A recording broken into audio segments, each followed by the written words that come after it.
welcome Shai Heredia, filmmaker and curator of film art, to host this session. She has curated the Experimenta India package of this year's festival. Mr. Ruchir Joshi is a writer, columnist, and filmmaker who is trained in visual arts and drawing. Bengal and Bengali culture has deeply influenced his literary and cinematic works. His films, Memories of Milk City and Tales from Planet Kolkata, are part of the Experimenta India session. Thank you, sir, for having us. Thank you. So, I'm not sure whether many of you were able to see Ruchir's films yesterday. We had, sorry, can you hear me now? Here? Is that better? Okay, fine. Okay. Okay, so Ruchir, we showed two of Ruchir's films yesterday, Memories of Milk City, which was made in 91, and Tales from Planet Kolkata, which was made in 93. Ruchir has made several other films as well, and yesterday we premiered the restored versions of two of his early films. It was the premiere screening of both the films in India. As some of you might know, Ruchir is a writer and a filmmaker, and I wanted to start with actually getting a little history from you about both your filmmaking and your writing. I mean, you know, a question that people would ask is, would you say you are a writer or a filmmaker? And I know that that doesn't necessarily, like, either one doesn't necessarily identify, you know, I mean, you don't necessarily have to identify as one or the other. But I do think that for me, for example, I have a curatorial practice, and I also practice as a filmmaker. And in some ways, I mean, I have worked out that for me, my filmmaking kind of feeds into or, you know, inspires my curatorial practice. There is that relationship, even though one is seemingly wearing two separate hats. So I was just wondering how you essentially navigate these two avatars, really. Well, partly it has to do with where the money is coming from at that given moment. So I began as a filmmaker, and at the same time I was working as a freelance journalist, writing for the Telegraph in Calcutta, as a reviewer and occasionally interviewing writers and filmmakers and stuff like this, going to film festivals and covering film festival diaries in the 80s. And then once my filmmaking practice took off, I concentrated on the films. But very rapidly, from the mid-90s onwards, it became clear that the bits of funding I received from Channel 4 or wherever for a certain kind of films that I was trying to make had dried up. And so I was thrown back to my writing devices. And then I moved to writing fiction and came up with my first novel in 2001, The Last Jet Engine Laugh. And after that, somehow, it was kind of odd because I'd been known as a filmmaker in Calcutta and in Bombay, but in Delhi, I would be known as a writer. It's kind of weird. The people in one place would not have heard of one section of my work, and the other place would not have heard of the other section of my work. You navigate it essentially by trying to see what it is that you want to express, and then what are the avenues available for you to express that, whether it's a political argument or whether it's a take on where the country is going or what's happening to our society or what's happening to a particular city. It varies, and it's always been difficult because it's always been dissatisfying at every level. At the same time, you know, when you finish some work, you're happy. So, but you're always thinking, oh, but I need to do the other thing now. But you have to just.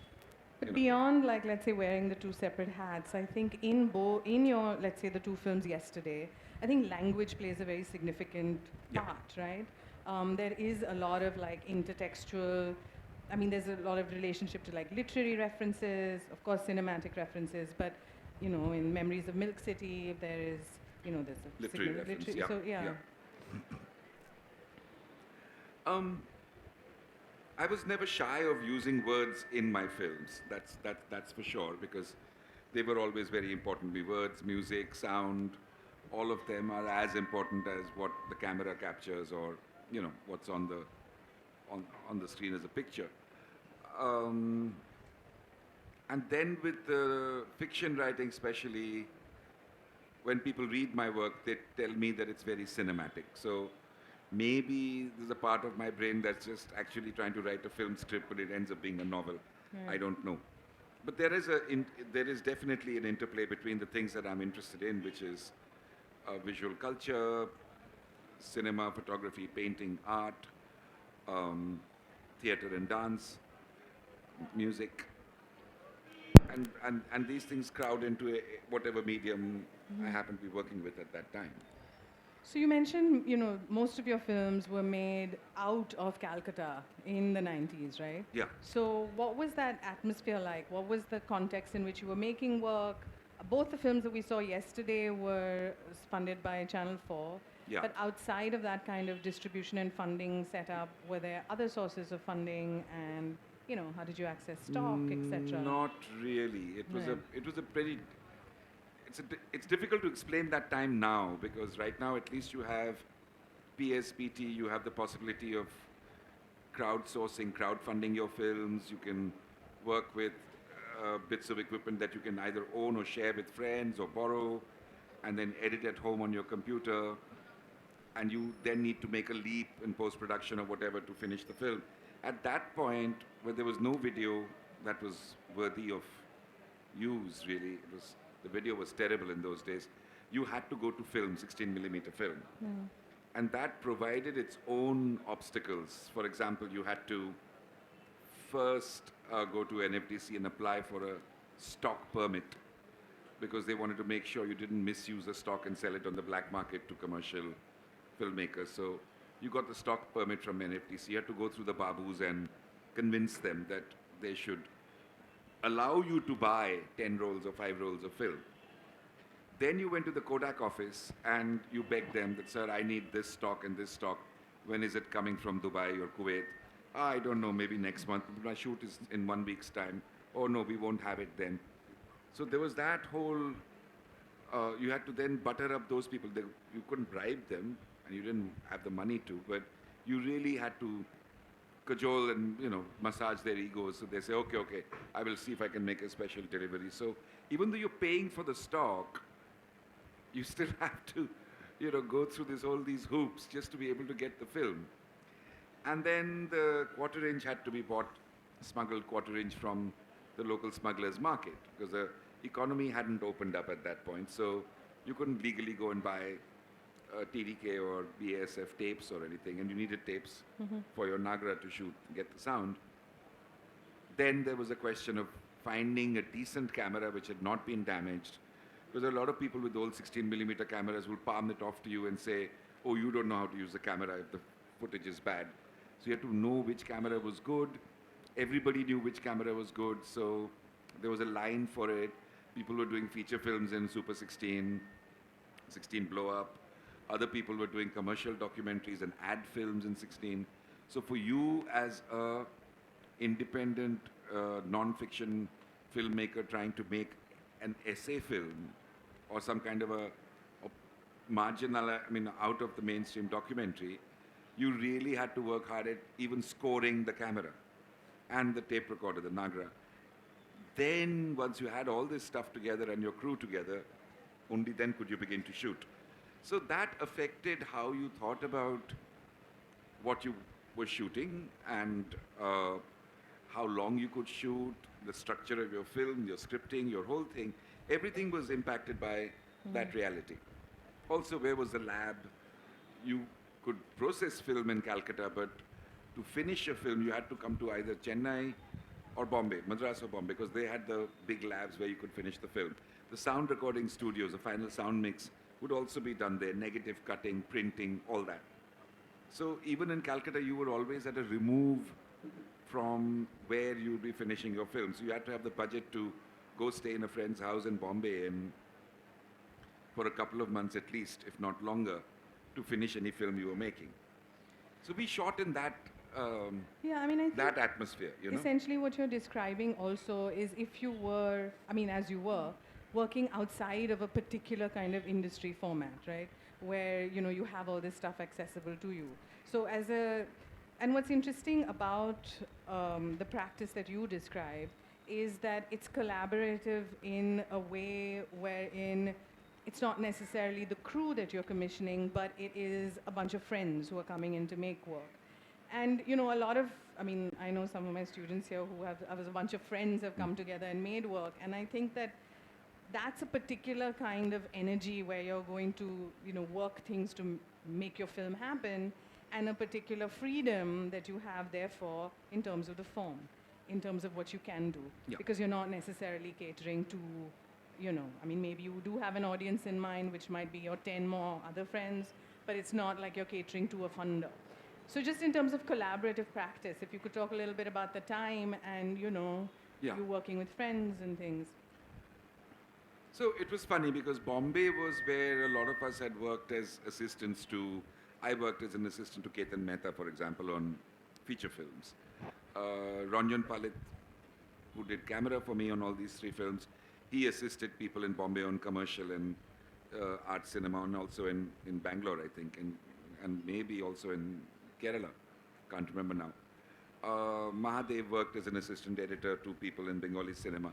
So people had come from different experiences of the commercial mainstream. But we all wanted to do something different, that this is why we entered cinema, not to just be assisting someone to pay the rent, but to try and do something after our own heart. And so there'd be many arguments, there'd be many push and pulls, because on the one hand, if you have friends, you can kind of abuse their loyalty and love for you, and at the same time, they can turn around and say, oh, what you're doing is garbage. No, I'm not going to shoot. This is shit. Or no, you know, forget it. And you can have a fight and suddenly you have a problem. Whereas with the professional situation, both your freedom of being able to ask your crew member something and their freedom to tell you to go take a jump was limited. So in that sense, it was a really good dynamic. So for example, Ranjan and his wife Vasudha were making Voices from Baliapal, which was a much more political and activist film, if you like, about the government then trying to set up a missile range in Orissa and Baliapal and destroying these fishermen communities, villages, in order to do so. So there's a protest movement against that. So they went and shot that film, again with almost no money. But their editing room, because they were working on an old moviola, was in the street next to my house, much closer to my house than to their house. So they would come to my house at lunchtime and make phone calls and do all their post-production planning sitting in my place, even though I had nothing to do with the film. My house became their de facto office for 3 months, 4 months. And then they would go back to edit, and then they would come back. And, you know, so that was the kind of support I was giving. Or I'd take the car and start driving another friend who was trying to make a fiction film at one time. But I had my dad's car, and I was able to use it. So as a production car, I would start at 4 o'clock in the morning, start picking up people, and then drop everyone back and come back at 1 o'clock at night, get 3 hours of sleep. You did that kind of thing because of your enthusiasm for cinema and working with friends, you know, and sometimes the work that came out was absolute rubbish, other times it was okay, and sometimes you got something that really worked. So there was that energy in Calcutta. I think Delhi was much more organized towards documentaries. Right. Because the government agencies, NGOs, and various other avenues are available in Delhi a little bit more. And Bombay, with the exception of Anand Patwardhan and I think maybe 1 or 2 more people, was more oriented towards independent fiction cinema. And the South, I'm not that familiar with, but again, I think there were people in Kerala and in Madras who were doing small independent documentary work. So it was a very scattered scene where everyone was at war with the logistics. So You know. I'm just wondering also for a lot of the young people here, I mean, we all have, you know, at our generation, we have role models from the country, internationally, etc. So who would you say were you guys as role models at that time? Oh, we had diverse role models. I mean, I used Filmmakers, let's say. to... Filmmakers, yes, of course. I love the French New Wave. So for me, we were discussing with Kurush, where is he? Godard over lunch. And early Godard and early Truffaut, I loved, right? In terms of documentary filmmakers, Frederick Wiseman, or the guy who made Grits, which is a great film about this food in southern United States, or the great rock and roll films, they were models. Then there were a whole bunch of filmmakers who I loved, and then the other person working with me would maybe love Vajda and Eisenstein more, and I might love Bresson and Godard and Bertolucci more, and somebody else would be a complete fan of, you know, Ozu or Kurosawa, but we would fight about all that. And in Calcutta, of course, there was the great debate between Satyajit Ray and Ritvik Ghatak, and Mrinal Sen coming kind of like a bad third in that debate, I have to say. So people would come to blows about Ray and Ghatak in Calcutta after they had enough to drink. Right. So that was also there. For me personally, Ghatak was important. For me personally, bits of Rai were very important. And I thought what Mani call, a little bit what Kumar Shani, but actually what Mani was doing, was very inspiring. I didn't want to make films like him. I didn't want to try and outdo him at what he did so wonderfully well, with his rich visual stuff and his certain kind of formal thing and his idea that every shot has to speak for itself and there is no montage as such. I didn't agree with that. But I loved the courage and basically the hell with you guys, world cinema, I don't have to copy you, I'm doing my own thing. That kind of courage that he had, which Ghatak also had, where you're not trying to make films in a model or a slot set up by a Western or a non-Indian filmmaker, Japanese or South American. You're not trying to be Solanas. You're not trying to be, you know, God, where do you start? Scorsese or Coppola or any of these people. You're trying to have an exchange with your reality through cinema and be as true to yourself and your cinema as you possibly can. And so, yes, taking some stuff, borrowing some stuff, but also having the courage to do something which, people there don't do that, they won't understand. The hell with it, I'm doing it. You know, that courage. That was really important, I thought. Right. Do you think that, I mean, I'm just going back to both the films we saw yesterday. They were both commissioned by Channel 4, right? Yes, they were. Do you think that having that kind of commission for, let's say, a Channel 4 context, especially in those days where Channel 4 was commissioning amazing and very experimental work, do you think that that allowed you, therefore, to really, in some sense, go for it? Because, I mean, versus if you were commissioned by, let's say, Films Division at the time. Sure. You know?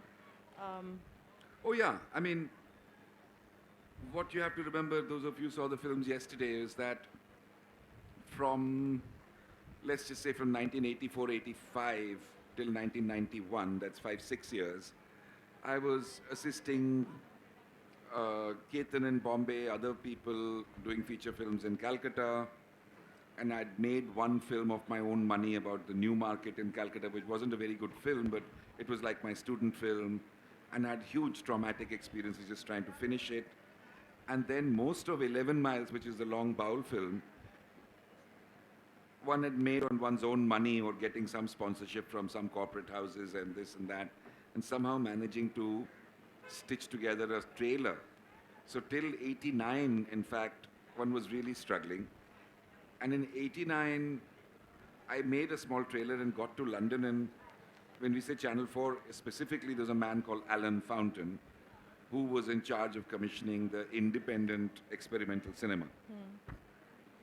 And Alan was, other people were brave politically, but not in terms of form. Alan was the one person in Channel 4 who would, I mean, when I went to him with the finished, he said, go and finish 11 Miles. And when I came back to him with a 2.5-hour film, he said, how long is your film? I said, 2.5 hours. He says, oh, that's nothing. I'm showing a German filmmaker who's made a 6-hour-long film. So I relaxed because I thought my film was too long. So he had that kind of courage. So from that point on, yes, one could breathe more freely and one could, you know, experiment, and was encouraged to actually sing with the full voice that you had. So these two films were very much a product of that. Okay. So since we're talking about form, I have to ask. But sorry, okay, then very rapidly, the space for it dried out because Alan Fountain got fired. Right. The other television companies in Europe, like ZDF and Arte, weren't really brave enough or interested enough to do this kind of filmmaking. They wanted more issue-based, narrative, compelling narrative, fly-on-the-wall documentaries from us.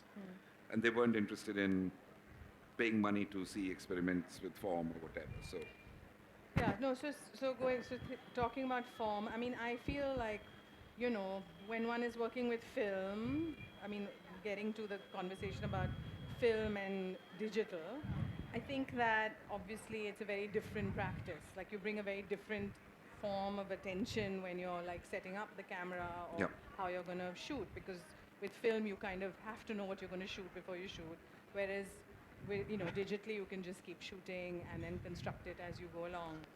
So I just wanted to kind of talk, I mean, get your views on how you think the documentary film space changed in India with that shift in technology, with that shift from, you know, not shooting on film to like this great democratization, you know. I think it's ironic because I finished the last film in this bunch. It wasn't by Channel 4, it was much more mainstream documentary on cricket called Dream Before Wicket for BBC Three. I finished that in 1994. And right after that, this little, you know, what is it called? The Sony, Portapack. the 2000, no, the little with Oh, the right. HD cassette. Uh-huh. Mini TV. Mini TV 2000, yeah. came right after that, and at the same time, the Windows programming went up, and Apple produced Fine Cut Pro, so you suddenly could edit properly at home, and just take a very advanced stage of editing to the finishing studio and finish it there. So suddenly, people were able to shoot much more freely. Worry less about who was funding the films or, you know, how much they would have to kowtow to the funders. Form, people began to experiment with much more. Films became much more personal. You know, if you can keep rolling a video camera for a long time, it really helps in order to, you know, see what you want. Somebody yesterday, I don't know if he's here, but asked me a question about how do you script and work on your films. And I said, well, actually, my tendency was to shoot first and ask questions later. By which I mean, you don't always have a very clear idea what you want to do, but you have some idea, obviously, and then you go out and start filming, and then you come back and watch that footage, and you say, oh, this is what I've got on film. Now, how do I build on this? Or what do I not want in this? And what is it in this footage that I like and want more of or want to build on, right? And then you go back to paper and writing and stuff. Now, you can do this in 16, but it's a difficult, expensive exercise. But with a small video camera, it's much easier to do that. So I think filmmaking became flexible at that level as well. On the other hand, I think a certain rigor was lost. As somebody said yesterday about a certain loss of grace between grain and pixel, I think that shift started to happen where the image quality and a certain kind of, while you could actually have longer shots with your DV camera, the medium and the way things were moving kind of forced people to cut quicker and get into like competing with music videos all the time, you know. People's attention span started shortening because of the mobile camera, phone and the computer and whatever. So instead of using this ability of the video camera to stay longer and slower on something, people use this thing to shoot lots of material in little bitsy shots and get even more choppy. Because you could do all kinds of editing thing and redo it and undo it without losing your footage on the computer. So that also allowed people to do all kinds of keema editing, I called it, like chop, chop, chop, chop, chop. And that was to the detriment of the medium. I thought a lot of rubbish came out because of that. But on the other hand, a lot more interesting stuff also emerged. It was much more, it was definitely more democratized as a form after the video stuff came in. And then you have a time where, I mean, to come to talking a little bit about the restoration, you have a time where you are now seeing your negative in being tweaked digitally, Yeah. and where you have the liberty of potentially, as you said yesterday, changing colors and pumping things up, down. I mean, so suddenly one's own lens towards your own film has to shift. And it's quite an interesting kind of place to be in. It's a difficult place to be in, I would imagine, or complicated. It was complicated, but because there's such a distance between the films, they are made respectively 25 years, 23 years, 21 years, that way ago. So it wasn't like I was looking at somebody else's work, but I was a very different person. These films were made in a very different time. So I did feel always when I was restoring the films that this was I had to keep paying respect to that time. Right. That I could not suddenly do a shuffling of cards and sleight of hand to say, oh, this really doesn't look good, so I can tweak it now and make this black a bit richer or get rid of that grain or enhance that sound. No. That flaw is there and you have to make sure it stays there because otherwise it's cheating, So it was kind of interesting that some things that you'd forgotten you were trying, something that would happen in the background in the dark or the timbre of a singer's voice and you'd forgotten because at that time it was there, but watching on DVD or VHS, it had disappeared. And you say, oh shit, oh no, that's there. Oh my God, that is, and you feel really happy when you rediscover that, right? So it was a very great mix of push and pull and emotions. And yesterday you were telling me this really nice story about Harun Farooqi supporting the film and how you kind of, I mean, if you can talk to us a little bit about how you got the negatives and, Sure. So because the films were funded by Channel 4, the negatives, luckily for me, happened to be in London and not in a hot tropical city like Calcutta or Bombay. Now, in Bombay or Calcutta, if you keep them in a vault, that's one thing, negatives, because they have to be temperature controlled, and I'm just saying this for people who don't know. I'm sure a lot of you know this already. So they have to be not so cold that the negatives turn brittle, but not so warm that fungus and vinegar starts growing, what they call vinegar, starts growing on the negative and infecting other negatives. So it has to be a fine balance between the temperature and the humidity and how damp the archive can be. Most people, independent filmmakers I know, were storing their negatives in their attic or under their beds or something, and a lot of them now, those who stored in India and didn't store in a lab, a lot of those negatives are gone. So you'll only be able to see those films on VHS or DVD or Betacam or whatever they've been preserved on. The 16 negs are gone. Luckily for me, my negatives were in an attic in London. Because the labs where I'd stored them had all shut down, 16mm was over. And since this attic was being emptied, I knew I had to do something about these negatives. And so I contacted Harun Farooqi in Berlin. Now, those of you who don't know Harun Farooqi, he's possibly Germany's greatest, or one of Germany's greatest non-fiction filmmakers post-war, and amazing, very different work from mine, very, very tightly structured essay films examining the idea of image, politics, war, weaponry, sexual politics, all these things, advertising, tropes, all these, and he starts work in 1966-67, and he dies in 2014. So there's literally almost 50 years of work there. And Harun's a great filmmaker, but also a very, very generous, creative person. So he had seen two of these, the two films you saw. No, he hadn't seen Milk City. He had seen 11 Miles and Tales from Planet Kolkata. So when I contacted him, he organized it for me to bring the films over to Arsenal in Berlin, the negatives, and to see if they wanted to restore them. So I took a bus from London to Berlin because the negatives were too heavy to carry. Harun came and met me in Berlin. We took the negatives back to his house first and then to the Arsenal place where the man actually the guy in the lab smelt each can because you can tell if the vinegar is spread from the smell of the can. And he smelt each can and then he said, yeah, these cans are all okay. In the meantime, Arsenal saw the 3 films and said, okay, yes, we would like to work on restoring these films because they are interesting and important enough for us to put them back into the conversation.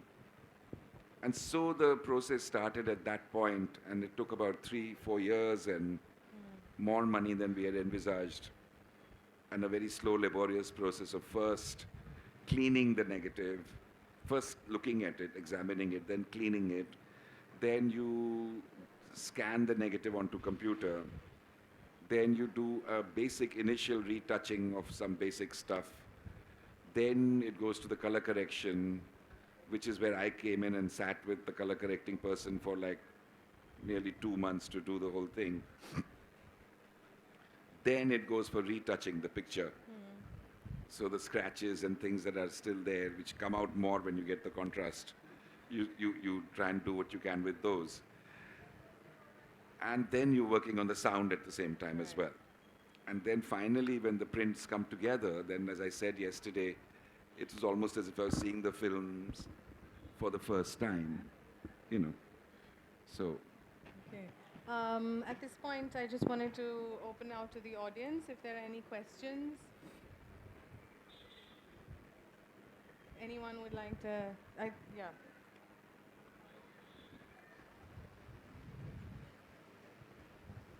Sir, good afternoon, sir. I'm Suresh Kumar, and I'm an online media person. My question to you was that you told me that you just shoot the movie and then you relate the movie.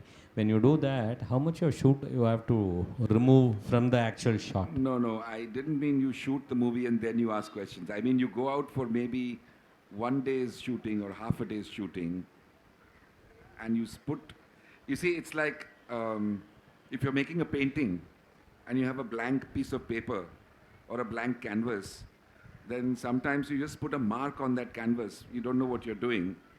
So you can put a mark on the canvas and then you rub it out, and then something starts to happen when you start putting more marks, and then a painting can emerge. Or you can make a very careful drawing from a little drawing you made, and you make the drawing and you know where each color goes, and then you put in the color exactly there. That is one way of doing it. The other is to make the mark, rub it out, put some color, say, no, that doesn't work, cover it up, that kind of thing. So for me, filmmaking is like a balance between these 2 methods. So you would go out maybe for 1 day and just shoot whatever around the subject. Say, I'm shooting these musicians. Okay, I'm filming them sitting around in an adda, jamming, tuning their guitars, getting ready for a concert, and then the concert. Okay, now that's a straightforward thing. But when I come back and I look, I say, oh, listen to this dialogue between this guy and his wife. Or look at the way this person's body moves, which reminds me of how the trees are in a certain area. So build on that, build on that, build on that. Then you go and shoot again, then you come back. There is an idea that before you shoot, you must be very precious and have everything worked out. And only then do you roll your camera. I'm saying I've always fought against that. And now with the new, well, no longer new, the current equipment, you can actually afford to treat the camera as your pen and your diary. So you shoot a bit, you come back, you think, you do some reading, you do some scripting, and you go out and shoot more.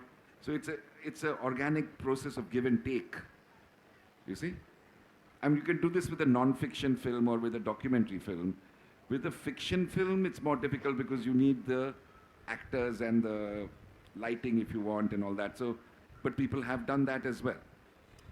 So in case you have a few story with you, how do you choose one story that let me go with the film to make with this story? How is your thought process? I would just see what is a challenge, what other people have not done, or what has not been done well enough for my liking. If somebody has done something which I think is superb, and the story is done in that, or the challenge of the form has been rendered beautifully, then I won't try and repeat that. I would try and avoid that. But other than that, it's what engages me, what troubles me, what keeps me awake at night. I would go with that. So, in terms of what keeps you awake at night, if you were to make both these films again in both these cities, I couldn't. There's no question. what would happen? I mean, Ahmedabad already the Right. 80s was a bad time with the Hindu-Muslim riots.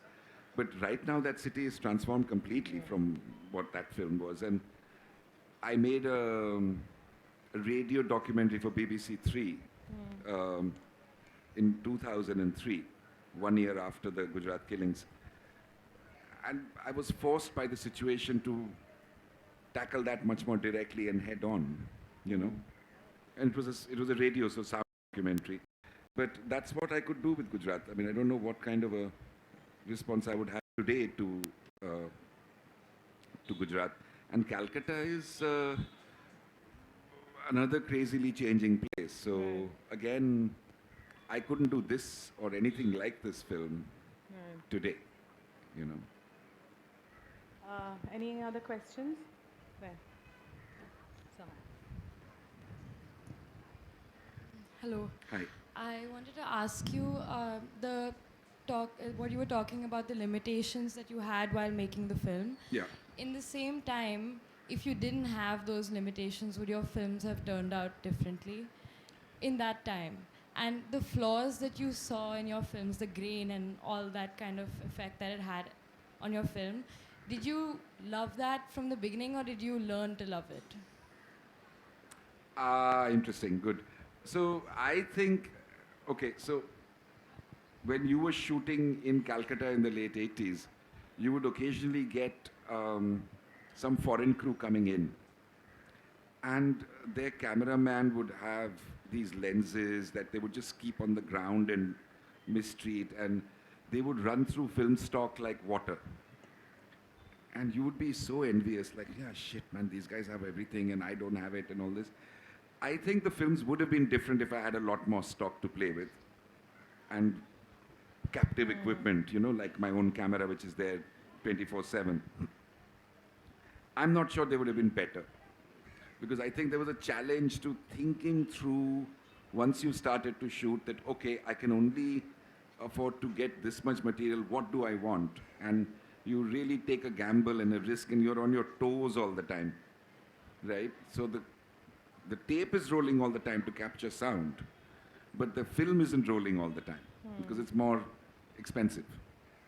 And so you have to think of creative ways to use brilliant sound that you've got, for which if you're normally shooting film and sound together, you would just say, oh, this is a great moment by itself, reality, and I will just use the picture and the sound together. But what happens is somebody's singing, you've got some material of them singing, then you switch off the camera and then they start singing beautifully, you're out of film. You got tape. So you got that song, you got a dialogue, but you don't have the picture. So then you have to really figure out how you incorporate that. So it's a challenge, and I think it was a creative challenge, and it helped, right?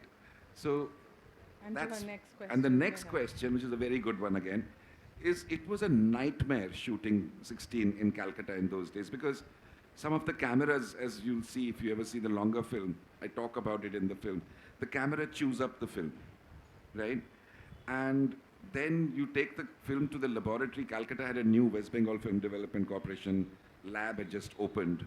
So we said, oh, we're good, we don't need to go to Madras and Bombay, we can process here. Mistake, because their washing equipment wasn't working properly. So when they process the film, there is a white backing at the end, which you're supposed to blast off with jets of water. The jets weren't working properly. So bits of this gunk stuck to the negative.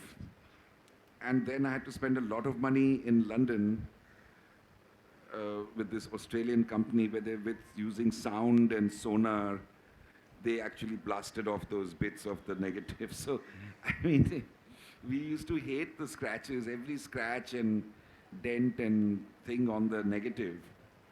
It's one thing if I want to mess with my own image, but it's another thing if something is imposed on me from the outside, right?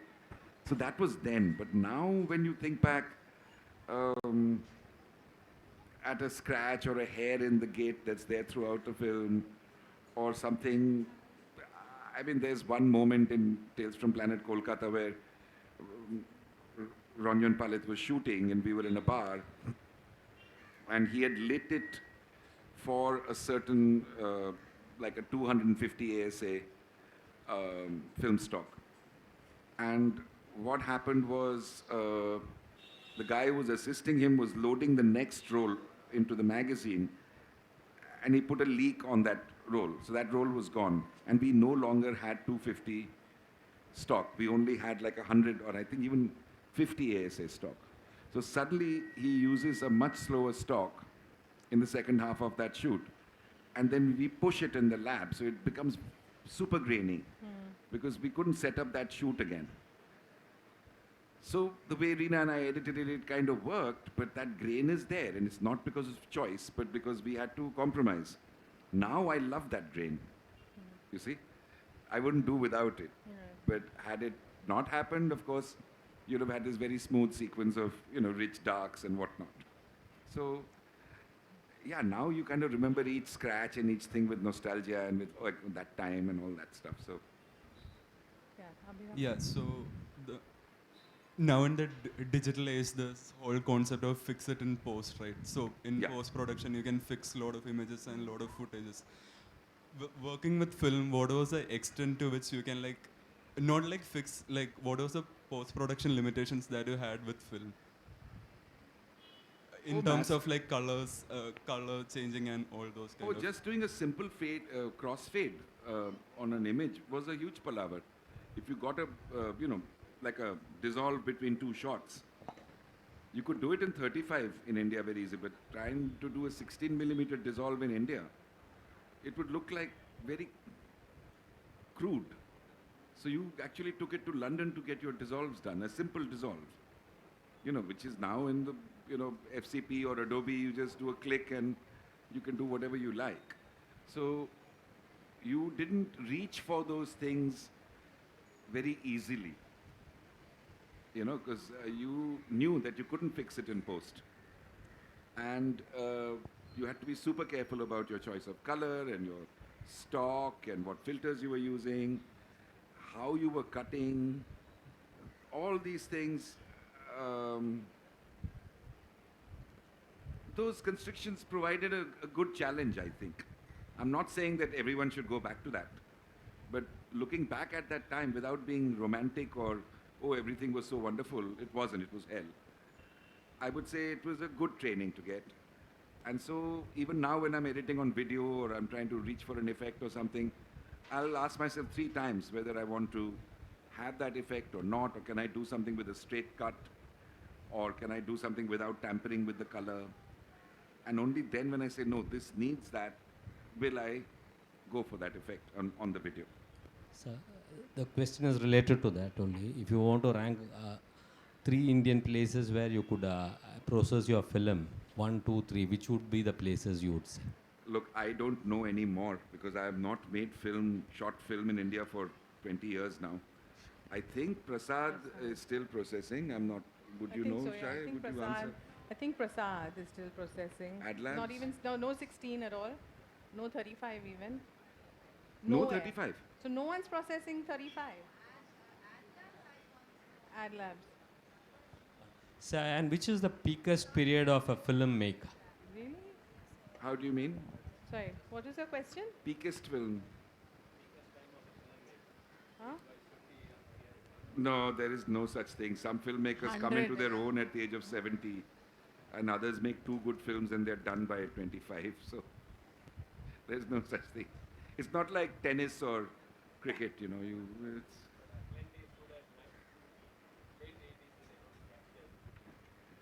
it's about wisdom, no? So if you look at Kurosawa or if you look at some of these older filmmakers when they're making their last films, they're amazing because you're looking at all those years of lived experience, So Yeah. Are there any more questions?